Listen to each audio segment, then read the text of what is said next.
Never have I seen such great faith, even amongst Israel.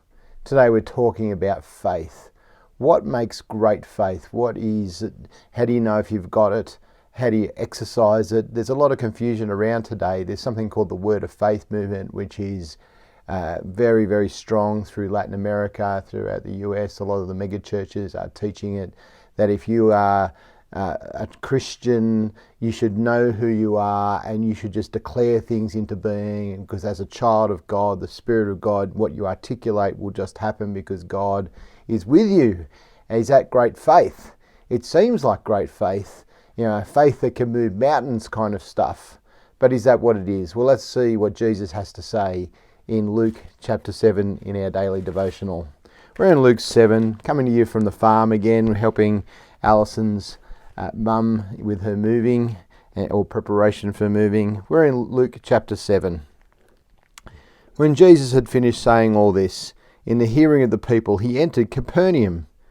There a centurion's servant, whom his master valued highly, was sick and about to die. The centurion heard of Jesus and sent some elders of the Jews to him, asking him to come and heal his servant. When they came to Jesus, they pleaded earnestly with him, "This man deserves to have you do this, because he loves our nation and has built our synagogue." So Jesus went with them. He was not far from the house when the centurion sent friends to say to him, "Lord, don't trouble yourself, for I do not deserve to have you come under my roof. That is why I did not even consider myself worthy to come to you. But say the word, and my servant will be healed. For I myself am a man under authority, with soldiers under me. I tell this one, go, and he goes, and that one, come, and he comes. I say to my servant, do this, and he does it." When Jesus heard this, he was amazed at him, and turning to the crowd following him, he said, "I tell you, I have not found such great faith, even in Israel." Then the men who had been sent returned to the house and found the servant well. What is this great faith? What are the markers of it that this centurion seems to have, that he exercises? Well, I think there's at least three aspects to it that we could really learn from, particularly if we want to know if we've got strong faith or to strengthen our faith. The first thing is he knows he's not worthy of this great thing happening in his life with his servant. He says, "I am an unworthy man. Don't trouble yourself. I don't deserve to have you come under my house." It comes from a place of humility, of knowing that any gift from God is undeserved, but it's a great kindness and a blessing, knowing that God is loving, but it's coming from a place where you don't think, "I deserve it." Unlike the Word of Faith movement today, which says you totally deserve it. As a child of the King, you deserve to live like a prince or a princess. That's not the way to think. The great faith of this centurion comes from a place of understanding who he is before God and before Jesus, that he needs to recognize his own unworthiness. So that's the first thing about his great faith. The second thing is, it's not manipulative. He doesn't try and manipulate Jesus. The second lot of people he sends, it's really just understanding who Jesus is and putting his faith in him. Unlike the first group who come, who want to use his generosity to the nation and manipulate Jesus into giving over what he wants. And so they come and say, "Well, he deserves to have you do this. This man loves our nation. He built our synagogue. He's really helpful. He deserves God to work in his life. Jesus, he deserves your help in his life." That's not the way to think. It's not. You don't manipulate God and saying, "Well, I deserve this," or "because I've done this for you, you should do this for me," or anything like that.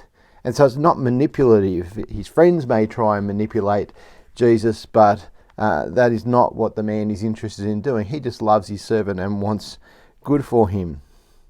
The third thing, I think, is that it's a recognition. This great faith it's more important who it's in than what its strength is.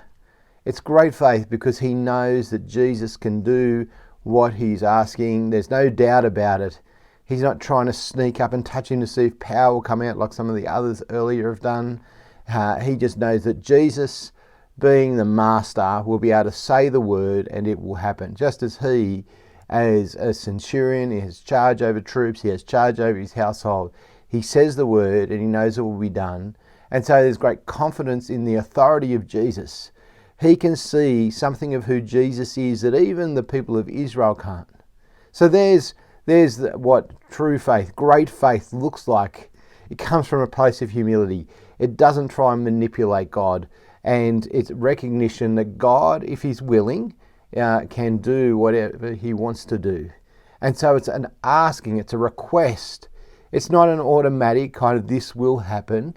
It's a request to Jesus, and Jesus graciously grants it. He sees this great faith, even though the man's an outsider to Israel, even though he's come from not part of the people of God, he is greatly blessed because he's a man of great faith, and we can learn from him.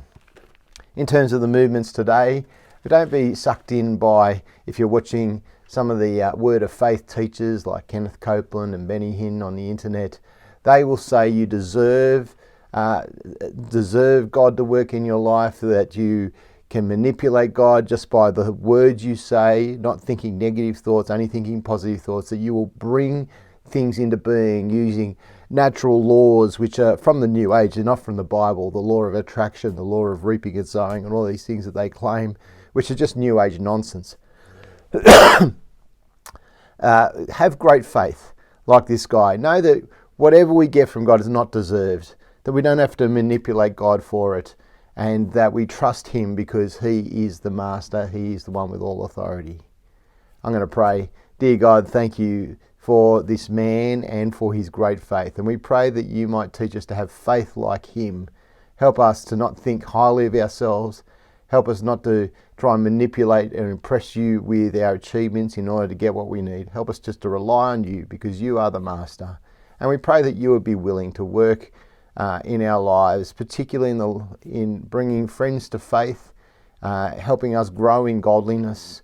Help us to trust like you. And when you do not give the things that we've asked for, help us to trust you all the more, knowing that there's a reason and that you are a good Father who is being very kind to us and working in our lives. Thank you for your great and precious promises and your great and precious Son, Jesus. Amen. Well, God bless everyone. I'll see you tomorrow.